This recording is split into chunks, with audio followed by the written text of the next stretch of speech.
I have traveled to 8 countries so far in my journey. I have 2 more countries to go before I moved on to the next continent.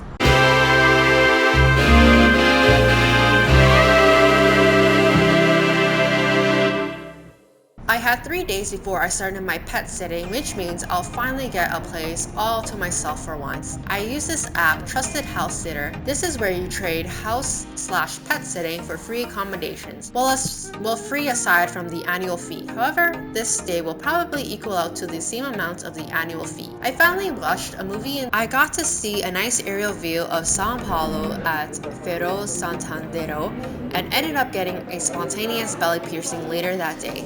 This will be the 3rd time piercing my belly, not because it got infected the first 2 times, but because my mom made me take it out. Not this time. I was staying at a 1-bedroom apartment with 2 cats.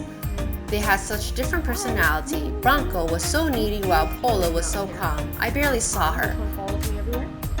Just went to the grocery store. The cat's already sniffing up everything. I got some fruits, salad, pasta, chicken, all the basic stuff that I can make, grilled cheese, all that stuff. So I'm pretty hungry right now because I'm at 8 and it's like 2 p.m. I think. Come here, cat. I like to carry you like a baby. You are just so calm. You're like a little baby. Oh, hi, say hi to the camera. Hi. Hi to the camera. I just like sitting like this. Look how he sits. He's just so funny. And this one's so calm. She's so calm. She just runs away from me. Look at her beautiful blue eyes. Oh, she got poop on herself earlier. She managed to clean herself off. Throughout the week, I went on a few walks and saw Batman Alley in Parque de la Freira. I don't think I'm saying that right. The very last day before I boarded my bus to Foz do Iguazu, I ate dinner in the sky, or should I say breakfast in the sky. You get it? It was truly an amazing experience. Spoiler alert, I do this again in London. I also got 3 more tiny tattoos. My mom is gonna kill me. Also, it's early in the morning, not even 8:30 yet, and they gave a blanket, and we got a coffee as well. Yeah, I'm just going all out.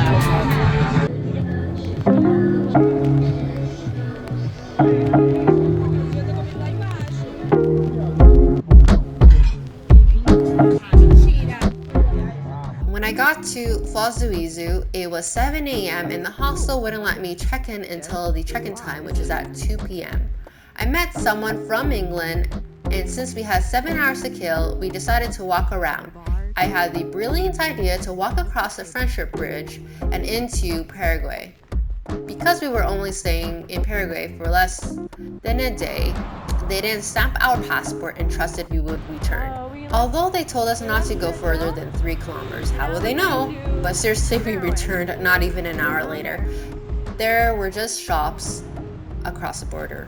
We got shawarmas and returned. The next day, we visited the famous Iguazu Falls on the Brazilian side. You can see the waterfall from the Argentinian side. However, this was going to cost me triple the amounts because I would be paying the official currency.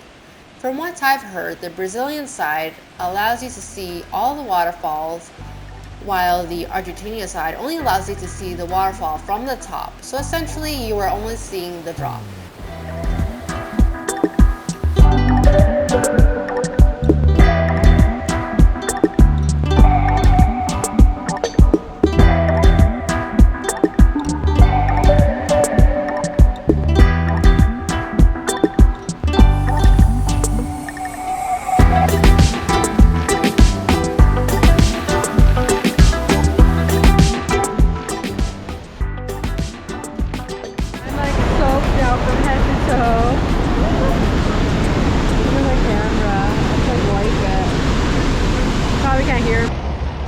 Trying to walk to Argentina from Brazil, and it's about a 1.5 hour walk to 2 hours, and there's no proper sidewalk. I'm just walking on the damn grass, and there's so much cars going through. I hope I do not get smushed.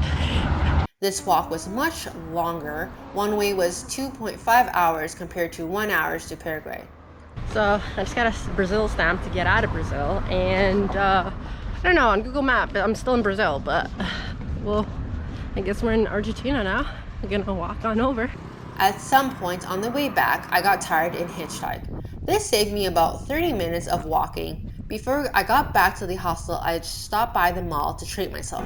I got aikai and ice cream, which probably cost me the same amount of money that I saved from walking. The following evening, I took a bus to Asuncion, Paraguay, and got another Brazil stamp. I'm up to 6 Brazil stamps at this point, and their stamps are not small at all. If I had to be honest, there's not much to do here. I visited a Japanese store and got cheap soju, Plaza Uruguay, and Playa de Costaneria. This would have been a perfect opportunity to edit more videos, but I was simply lazy. I took a flight to Rio de Janeiro with a connection in Sao Paulo. I wasn't going to deal with a 30+ hour bus ride. Oh yeah, it was my birthday as well. What a great way to spend it at the airport. The Sugarloaf mountain was near my hostel, so I went there first. The view was amazing. You could see the contrast between the city and nature. Another great viewpoint was Christ the Redeemer. However, I like Sugarloaf Mountain more because there was more space to walk around. In Christ the Redeemer, everyone was clustered into one area. And FYI, you could get into these places for free if you hiked up. I would have done that, but it was 30+ degrees out.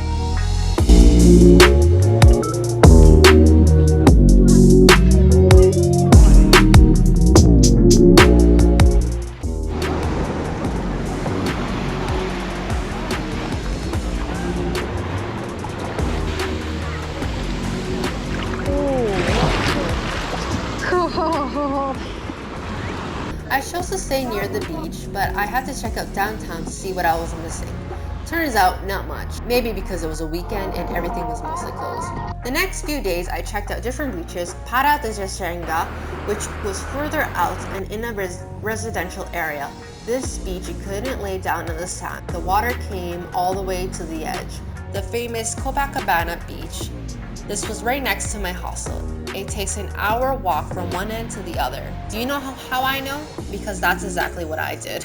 Pera de Flamingo and Pera de Sacrayo, which has a giant rock in front of it. You can hike to the top and see the aerial view of the city and beach. It was sketchy getting up as the climb was quite steep.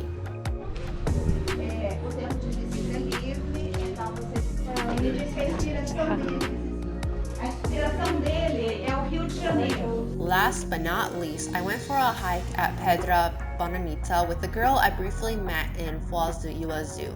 She brought a friend as well. It was a great way to end my 1-month trip in Brazil and my journey in South America. As I boarded my flight to London, I am now at 8 Brazil stamps.